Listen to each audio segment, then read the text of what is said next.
Good afternoon. Hello and welcome, everybody. Welcome to Angels Speak. I'm Teri Angel, and I'm bringing you a message from the angels every day. So as they give them to me, I write them down and share them in written form, and now they want them spoken. So I will be reading the blog that was written last night. And welcome to everybody that's tuning in. And we have Blue with us in the audience here on Zoom. So Blue, thank you so much for coming in, for being with me and holding my hand during this difficult reading today. And I want to give just a little disclaimer to anybody who may be watching. This is about abuse. So if it's something that you feel you'll be triggered by, then you might want to consider just not watching it or listening to it. But if you think you could benefit from it, then please stay around because the angels have some beautiful words for us. Okay.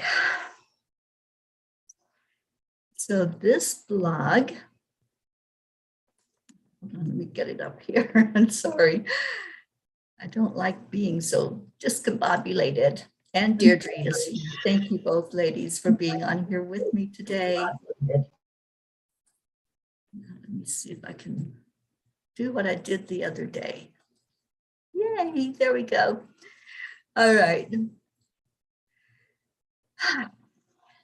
So the name of this blog is Do Not Hurt Others.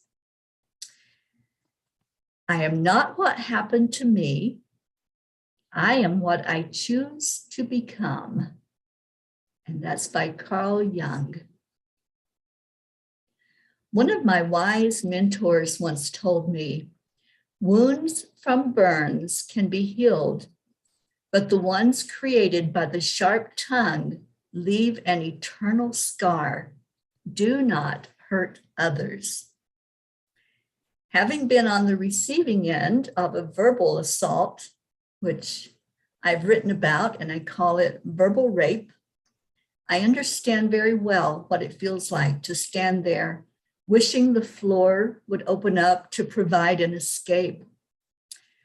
This particular experience that I had was so demeaning that I never wanted to show my face in public again. It came from someone who had professed to love me and honor me, quote, until death. Well, that was the death of that relationship, and it happened in a very public place with him blocking the door, so there was no walking away. I could only stand in shock and endure the ordeal in front of friends and strangers. The wounds I thought would never heal were eventually turned into wisdom, and with time, I was able to remove the bandages that covered my battered heart. It was a life-changing event, and I promised myself that I would never inflict that kind of pain on anyone, that I would use my words to lift people up and not tear them down. I also promised to make wiser choices and use my intuition more fully.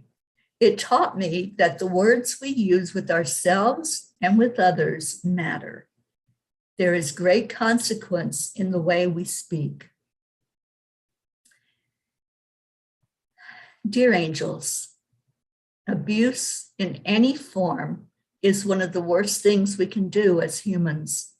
So many of us have felt the sting of harsh and cruel words and acts of violence. Please give us some insight on healing the hurt in our heart. Dear ones, in your world of contrast, there will be those individuals who, for various reasons, strike out. And unfortunately, those who are on the receiving end of the abuse. It is all about power and control. It is about those who have suffered abuse, continuing the cycle and hurting others. Should you find yourself in a situation where someone is being abusive in any form, realize that it is not your fault and nothing you did created it. We are there for your protection and want your safety. Thus, we ask you to allow us to guide you to a safe place. The verbal abuse leaves scars, although they cannot be seen. Love yourself through the healing process. Allow others to love you and support you as well. You are not alone. Move beyond the fear and take your power back. Know that you are worthy to be loved in a healthy way. If you are a friend who has been confided in, listen compassionately, love unconditionally, and encourage your loved one to seek safety. Dear ones, no one deserves to live in fear. It is not your job to try to fix another being. That is their path.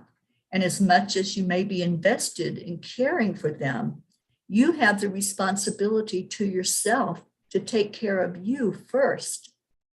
Your wounds will heal, dear ones. And when they do, you will find yourself stronger for having endured the fire, being able to forgive and move forward.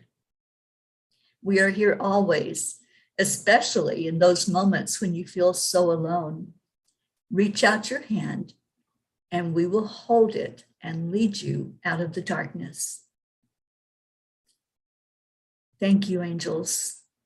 Today, I promise to never again give my power away, but to stay immersed in love and to be there for anyone who needs that loving compassion. I included in this blog an 800 number to the National Domestic Violence Hotline.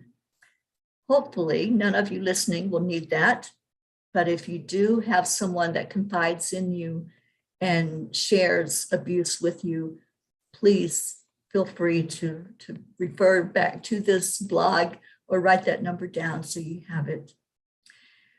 We have a great audience. And thank you, Deirdre, and thank you, Blue, for being on here with me. Like I said, this was a difficult one. It's one that took me years to finally work through to a place of acceptance and a place of forgiveness, and to really understand more fully what my lesson and my blessing was from that experience. So I want to say who's here: Annie Seven, Catherine Kovacs, Kathy Hand, Auntie Jean Lorio, Isabel Reese, Prachetta, Debbie Schmoley is here. Monsi's here on the other side, she says. And Prachetta said, just needed to hear this. Oh, Prachetta, thank you. Thank you for that. So ladies, any of you want to say anything today? Deirdre, can you unmute? Yeah. When you were talking about like, well, I thought of Kathy at the end because, you know, like she needs to stop being so much in Colin's business. I mean, she's a mom, but she's got to take care of herself first. And that's what the message was. You know, stressing over what choice he might make isn't good for her, you know. I thought that was speaking to her. Thank you. Thank you. And Kathy is listening. Yeah, anytime we're giving our power away, and one way that we do give it away is to focus outside of ourselves. We have to take care of ourselves first. That was one of the main lines that reached out and was right in my face. And I knew this when I was going through the abuse. This wasn't the only abuse I've suffered at the hands of somebody in this lifetime, but this was the one that could have broken me because it was so inhumane.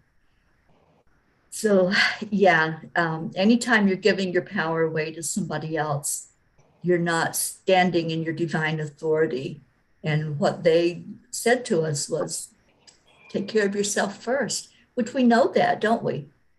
Now it didn't. It took me decades. I just recently, in the time I have been like with the Angelic River family. I always look for somebody else to. I mean, I not so much then, but most of my life, I thought that I needed a partner to complete me. And it's what was insane is I was the one getting the checks, you know. But it doesn't make sense, and affairs of the heart never really do. So yeah, it Mhm. was a hard lesson. Why it affected me so much when you were reading it, because I've been there a couple of times. Mhm. I Yeah. guess it takes a few times for the universe to smack you up until you get it. Yeah. That's the whole thing, Deirdre, is if we're not getting the lesson, then we're Mhm. going to continue getting the lesson until it clicks, until the light bulb goes on. And then when the Yeah. light bulb goes on, you wrote like, "Thank you, universe." I Finally. know. Yeah, exactly. Because, there was no physical abuse in this particular relationship that I was talking about. But I have been in those relationships where I feared for my life, Mm-hmm. and came very close to ending my life because of that relationship. It was that abusive. But I finally got the message. It's like, I know the angels were just celebrating because it was like, she finally got it. But yeah, it's not easy. Dealing with abuse is one of the hardest things that we go through. And it's one of, like they said, it's one of the worst things we can do. Mm-hmm. It's hurt people hurt people. Thank you. And yeah, that's what we have to realize, that if we can just all focus on our spirit beings, Mhm. then our spirit beings are pure love and they don't hurt other people. So if you're being hurt, and maybe you think of that person as somebody that's spiritual or religious, or believing in a higher power, look at what's really going on and see where that hurt is coming from. Who else is on here? I can't see all the participants.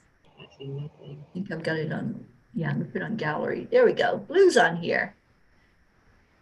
Where are My they? darling friend Blue, did you have any words you would like to share with us today? Hi. Hi. Yeah, it's interesting when you were saying, if we don't learn the lesson, it'll keep coming, and then it'll get to the point where you have to deal with it, or I guess the old saying is make it or break it.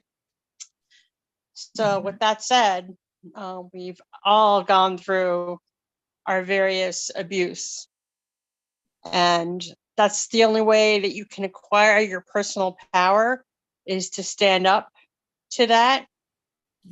If you know that someone is taking advantage of you, and you know it and you let it happen, that's one thing. And for instance, but we have the nonprofit up here. We have, and I don't want to name it just in case someone hears, but there's people who come in, and if they need something, we would give it to them, but they would prefer to steal it. And we know they're stealing it, and we let them. With that said, it would be better for their soul if they could stand up and ask. But because of the abuse that they have been under, they don't realize that when you ask, not only are you admitting that you need help with one thing, but you're acquiring the personal power to know that right now this is your limit, and so you need this help to step forward into your power. And once you can accept that you have a limit of what that is, what that abuse is, then you can move forward. A lot of abuse is because we don't feel worthy, obviously, in a lot of cases. Yours sounds totally different, but narcissistic. So with Very. that said, narcissism is actually mostly more prevalent in men than women, though unfortunately women are catching up in that area, which I thought was very sad. And to those passive aggressive comments, you guys all think I'm a really nice person, and I am, but I really, and I think it's because of the laughter that's always surrounding me with our little friends.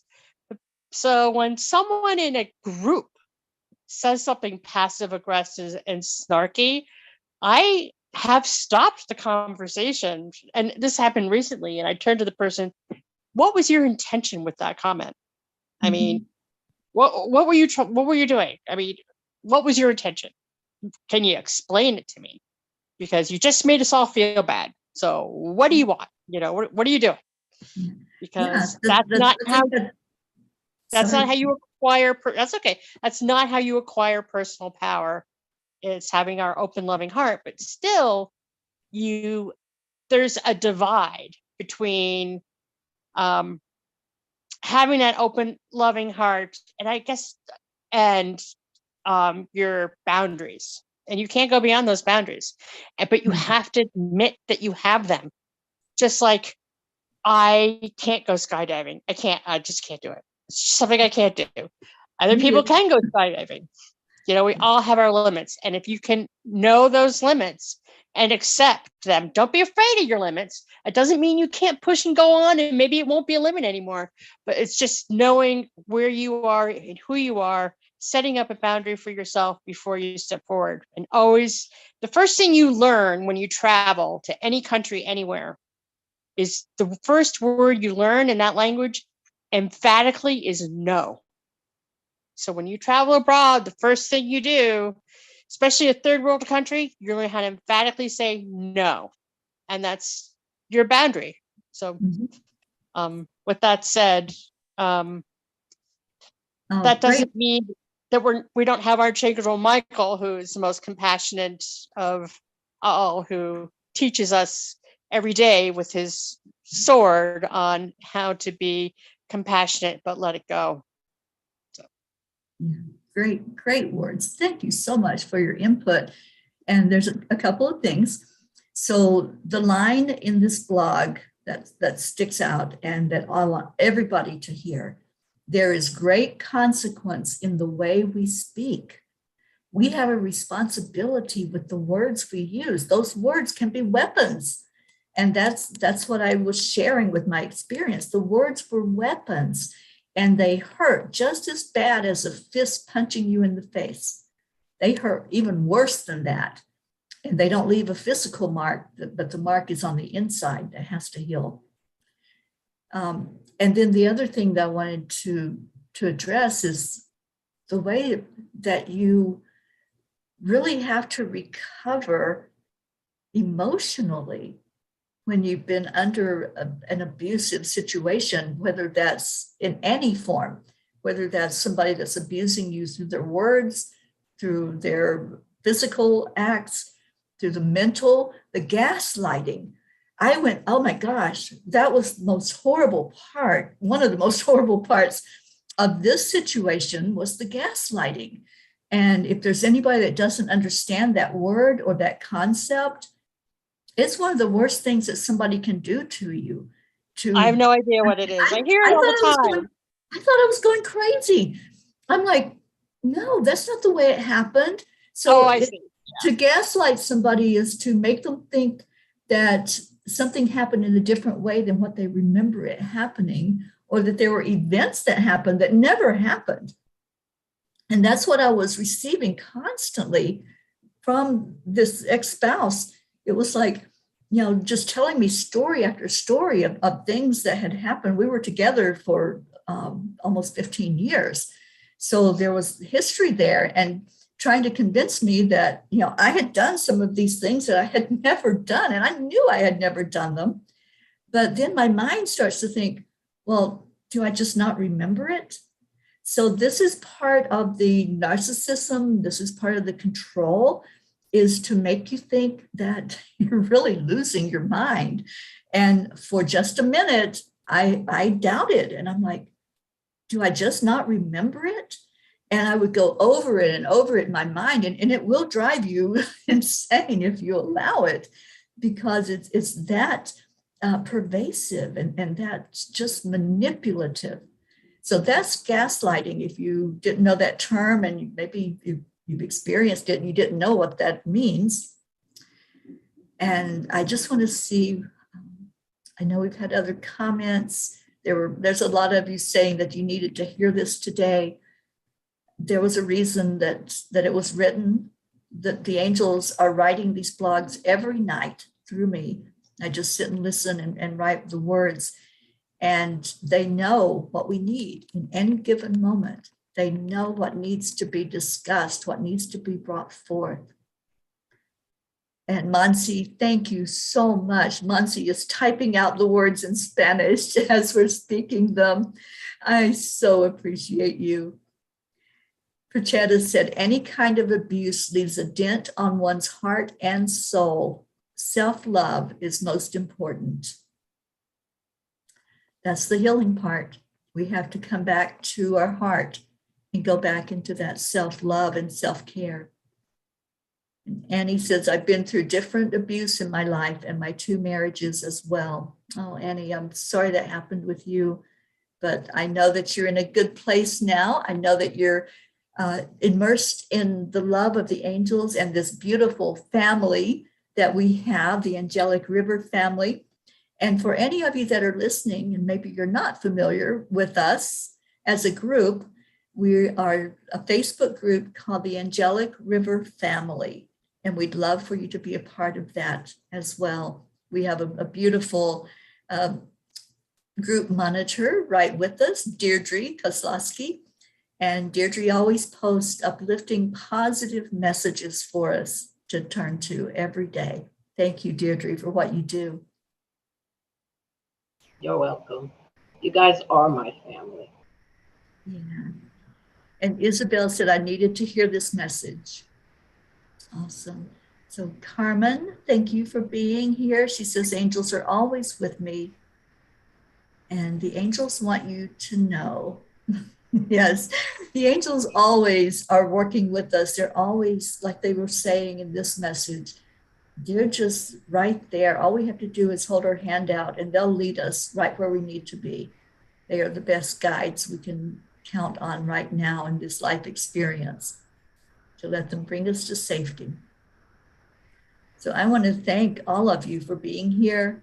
Thank you, Deirdre and Jean, for your input. And thank you for holding my hand, because, you know, I've worked through this. It happened over a decade ago.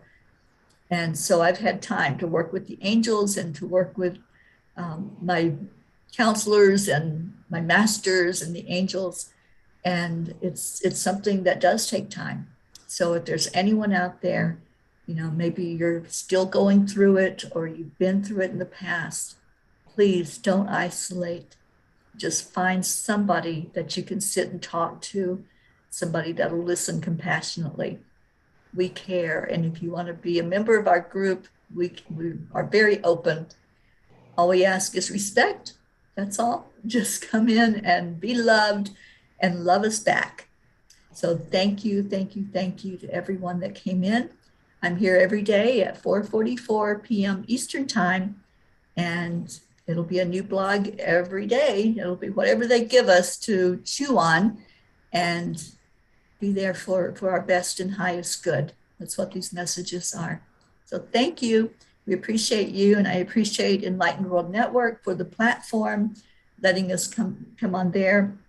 And Mansi, I appreciate you for your group that we're streaming into that group as well. Thank you so much. We love you all, and we're going to leave you with Namaste, y'all. Love you, Mama P. Oh, we love you so much. Thank you. Stay in your heart. And stay blessed. Stay in your heart and stay blessed. That's our angel mantra. We'll see you tomorrow. Bye, everyone. Bye.